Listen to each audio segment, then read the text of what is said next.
Kabar meninggalnya aktor Gary Iskak pada 29 November tahun 2025 akibat kecelakaan sepeda motor mengejutkan dunia hiburan Indonesia. Di tengah duka yang melanda keluarga dan penggemar, perhatian publik tertuju pada sang istri, Richa Novisa, yang dikenal setia mendampingi Gary dalam berbagai fase hidup, termasuk masa sulit dan kondisi ekonomi yang tidak selalu stabil. Richa, yang lahir pada 6 November tahun 1985 di Bogor, merupakan mantan model dan aktris. Ia memulai karir dari ajang JNDIS Sampul tahun 2002, kemudian merambah dunia modeling, iklan, dan akting, termasuk debut film pada tahun 2006 lewat Jomblo. Setelah menikah dengan Gary pada tahun 2009, Richa memilih mundur dari dunia hiburan untuk fokus pada keluarga, mengutamakan ketenangan rumah tangga dan kesederhanaan hidup.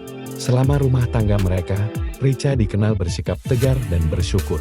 Meski sempat mengungkap menerima nafkah Rp50.000 per hari, kesetiaan, kesabaran, dan sikap rendah hati yang ditunjukkan Richa membuat publik menghormatinya, terutama di momen duka menyusul kepergian Gary.